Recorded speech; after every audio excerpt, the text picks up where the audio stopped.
हिस्सा 1, डूबे हुए जग की गूंज, एक सदियों से चलती पहेली की शुरुआत। क्या आपने कभी अपने मन को अतीत के गहरे अंधेरे पानी में भटकने दिया है? उस दौर में जब बेहिसाब दौलत और ताकत वाली एक सभ्यता ने जाने पहचाने संसार पर राज किया था। एक शहर सोचिए, या शायद पूरा एक महाद्वीप, जो सिर्फ समृद्ध नहीं, इंसानी तरक्की का दिल था। आदिम जमाने में रोशनी का एक दीपक। फिर सोचिए, वही दुनिया एक ही दिन और एक ही रात में आग और बाढ़ में बहकर गायब हो गई, बिना कोई निशान छोड़े समंदर में समा गई। ये किसी आधुनिक ब्लॉकबस्टर फिल्म की कहानी नहीं है, ये अटलांटिस की दास्तान है। एक ऐसी कहानी जो 2000 साल से हमारी सामूहिक कल्पना को जगाए रखती आई है। क्या यह सचमुच इतिहास या फिर हकीकत और कथाओं के बीच तैरती एक परछाई? अटलांटिस का खिंचाव नकारना मुश्किल है। यह हमें अपनी कामयाबियों की नाजुकता याद दिलाता है और प्रकृति की बेहिसाब बेकाबू ताकत। सेक्शन 2, प्लेटो की कहानी, एक गिरी हुई आदर्श नगरी की मूल दास्तान। अटलांटिस की कथा का बड़ा स्रोत एक ही है, प्लेटो। लगभग 360 ईसा पूर्व उन्होंने 2 संवाद लिखे, टीमायस नाम का संवाद, क्रिटियास नाम का संवाद। प्लेटो कहते हैं यह कथा उन्हें सोलोन से मिली। सोलोन ने यह बात मिस्र के पुजारियों से सुनी थी। यह सिलसिला कहानी को कुछ ऐतिहासिक दम देता दिखता है। प्लेटो ने इसे सच घटना की तरह लिखा, कल्पना नहीं। अटलांटिस एक ताकतवर समुद्री शक्ति थी, हरक्युलिस के स्तंभों से आगे, जिब्राल्टर की खाड़ी, अटलांटिक महासागर में। वह द्वीप लिबिया और एशिया माइनर से भी बड़ा बताया गया। वहां समुद्र देवता पोसिडॉन के वंशज राजा शासन करते थे। राजधानी इंजीनियरिंग का कमाल थी, जमीन और पानी के गोल घेर, नहरें और पुल। मंदिर कीमती धातुओं से जड़े थे। उनके पास उन्नत सिंचाई थी और एक शक्तिशाली सेना। वे यूरोप और अफ्रीका के कुछ हिस्सों तक फैल गए। फिर नैतिक गिरावट, लालच, महत्वाकांक्षा, अहंकार। एथेंस ने उन्हें हरा दिया। सज्जन छोटा राज्य बनाम भ्रष्ट साम्राज्य। देवताओं ने दंड दिया। कहा जाता है एक ही दिन और रात में द्वीप डूब गया। 600 ईसा पूर्व। कहानी रहस्यपूर्ण है, पर प्लेटो ने जिन भूवैज्ञानिक ताकतों का जिक्र किया वे असली हैं। प्लेट टेक्टोनिक्स, यानी जमीन की प्लेटों की धीमी मगर लगातार हरकत, यही बड़े हादसे शुरू कर सकती है। समुद्र के नीचे फॉल्ट पर भूकंप आते हैं। समुद्री जमीन कभी ऊपर उठती है, कभी नीचे धंसती है। जब पानी अचानक हिलता है तो भारी लहरें बनती हैं, यही सुनामी है। थीरा ज्वालामुखी का बड़ा विस्फोट, लगभग 1600 ईसा पूर्व। काल्डेरा बना और सुनामी उठी। तटीय बस्तियां उजड़ गईं। कृति की मिनोअन सभ्यता बुरी तरह प्रभावित हुई। मैरिनाटोस ने कहा, यही प्लेटो की कहानी का बीज हो सकता है। आखिरी हिमयुग के बाद समुद्र का स्तर सैकड़ों फीट बढ़ा। यह लगभग 12,000 से 6,000 साल पहले हुआ। तटीय मैदान और महाद्वीपीय शेल्फ डूब गए। कई पुरानी बस्तियां गुम हो गईं।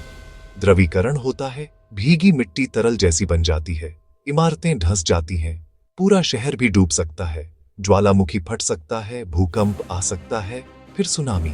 ये सब मिलकर एक ही दिन में बड़ा विनाश कर सकते हैं, जैसा प्लेटो ने लिखा। तो सवाल यह है, कहां, कब और क्या प्लेटो के विवरण सच में मेल खाते हैं? यही मूल बात है। आज 1 नवंबर 2025 तक खोज जारी है। नई तकनीकें इसे आगे बढ़ा रही हैं। अटलांटिस की कहानी हमारी चाहतों, हमारे डर और ज्ञान की अनवरत तलाश को दिखाती है।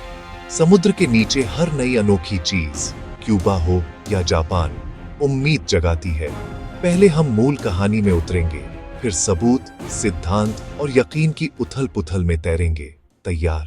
जमीन और समंदर की साइंस दिलचस्प है, कहानी भी मजबूत। फिर भी सीधा पुरातात्विक सबूत लगभग नहीं मिलता।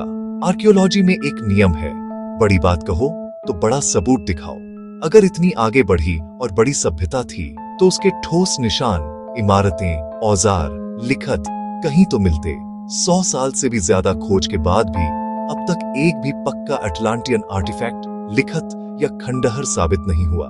मल्टीबीम सोनार, साइड स्कैन, आरओवी, गहरे मैदान, mid ocean ridge, continental shelf, बहुत हिस्से मैप हो चुके हैं। हमें चट्टानी ढांचे और डूबे जहाज मिलते हैं, हाँ, पर क्रिटियास जैसा पूरा डूबा महाद्वीप या रिंग सिटी नहीं दिखी। समुद्र का तल इस बात पर अब तक खामोश है, पूरी तरह।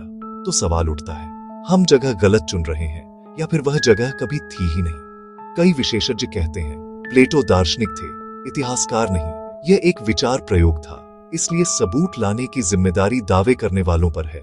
जब तक जांच परख वाला आर्टिफैक्ट न मिले, कहानी मिथ किंवदंती के दायरे में ही रहेगी। थेरा एक दिलचस्प समानता दिखाता है, पर सीधा सबूत नहीं। अब तक फावड़े और सोनार अटलांटिस के नाम पर कुछ तय नहीं कर पाए। जहां मेनस्ट्रीम साइंस को खाली जगह दिखती है, वहीं विकल्प सिद्धांत और गुप्त विश्वास उभरते हैं। लेखकों, शोधकर्ताओं और रहस्यवादियों ने अपने अपने स्थल और वजहें सामने रखी। इन नजरियों की रेंज सीधे साधे से लेकर बहुत काल्पनिक तक फैली हुई है। अज़ोर्स, मिड अटलांटिक रिज पर कुछ लोग कहते हैं ये डूबे पहाड़ों की चोटियां हो सकती हैं, लेकिन पक्का सबूत नहीं। बहामस में बिमिनी रोड, कई लोग इसे प्राचीन बंदरगाह के निशान मानते हैं। अधिकांश जियोलॉजिस्ट इसे प्राकृतिक बीच रॉक बताते हैं। हैपगुड से प्रेरित एक विचार, अटलांटिस, अंटार्कटिका, क्रस्ट शिफ्ट से ध्रुव पर पहुंचना। धरना रोमांचक है, पर प्रमाण कम है। ड्रामेटिक लगता है, लेकिन मजबूत भूगोलियाई सबूत अब तक नहीं मिले। एडगर कैसी की ट्रांस रीडिंग्स, क्रिस्टल टेक्निक और अंतरिक्ष संघर्ष का जिक्र। इन दावों को वैज्ञानिक तरीके से परखना मुश्किल है।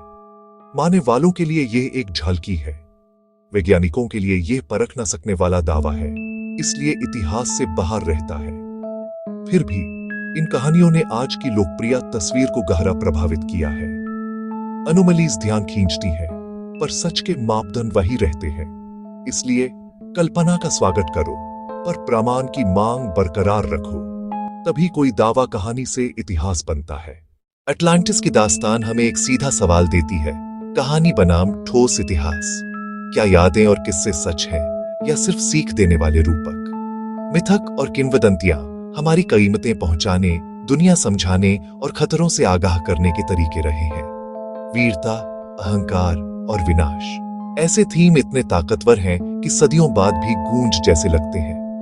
कहानी इतनी सलीके से बुनी गई है कि बहुतों को यकीन हो जाता है ये सच होगी। पर साइंटिफिक तरीका क्या कहता है? भरोसा और झुकाव को अलग करो और ऐसा सबूत ढूंढो जिसे कोई भी जांच सके। प्लेटो अहम स्रोत है, पर वे अपने ही दावे का सबूत नहीं हो सकते। बाहरी पुष्टि चाहिए। जैसे ट्रॉय, इलियड के साथ साथ हिजारलिक में असली अवशेष मिले, इसलिए इतिहास ने उसे मान लिया। कन्फर्मेशन बायस, समुद्र तल की चट्टानें हमें दीवार दिखती हैं। हर बाढ़ कथा हमें अटलांटिस जैसी लगती है। पहले सरल और प्राकृतिक वजहें खत्म करो, उसके बाद ही शानदार कहानी को सच मानो। कई मिथकों में एक छोटा बीज होता है, जैसे थेरा, पर हर बार नहीं। मकसद साफ है, कहानियों का सम्मान करो, पर उन्हें इतिहास में लिखने से पहले ठोस सबूत मांगो। शायद यह बेहतरीन दार्शनिक साहित्य है, किसी दूर की आपदा से प्रेरित, और हो सकता है बिल्कुल न हो। अंत में अटलांटिस का रहस्य अब भी अनसुलझा है, और शायद यही उसकी असली ताकत है। यह नक्शे पर तय बिंदु नहीं, इतिहास पर तैरता हुआ एक सवाल है। साक्ष्य इशारा करते हैं यह एक दार्शनिक रूपक था। सत्ता, भ्रष्टाचार और आदर्श राज्य पर चिंतन। उन्नत तकनीक के बावजूद ठोस पुरातात्विक प्रमाण नहीं मिलते। 9600 ईसा पूर्व की विशाल सभ्यता नामुमकिन सी लगती है, फिर भी यह एक स्थायी सबक बना रहता है। कोई भी सभ्यता प्रकृति की शक्ति या नैतिक क्षय से सुरक्षित नहीं। आज जलवायु परिवर्तन, उठता समंदर और अस्थिरता डूबते शहरों की छवि को हमारे संभव भविष्य जैसा बना देते हैं। यह हमारी नाजुक दुनिया और विरासत पर ठहर कर सोचने को कहता है। हम सृष्टि की छोटी नहीं, शायद बहुत सा ज्ञान खो गया, कुछ अध्याय अब भी अधूरे हैं। यह धारणा मोहक है कि इंसान कभी ब्रह्मांड से अधिक जुड़ा था। सुंदर पर रोमांटिक, सबसे समझदार राह, संतुलन। कल्पना अपनाओ, मगर प्रमाण की मांग कभी मत छोड़ो। अटकलों का आनंद लो, वैकल्पिक विचार खोजो, मन को डूबे संसार में भटकने दो, पर इतिहास फिर लिखने से पहले साक्ष्य लाओ। शायद अटलांटिस कभी न मिले, उसका ठिकाना मानव कल्पना का असीम सागर ही है, और वहीं से वह हमें प्रेरित करेगा, चेताएगा और चुनौती देगा, हमारे ज्ञान के क्षितिज से ठीक परे।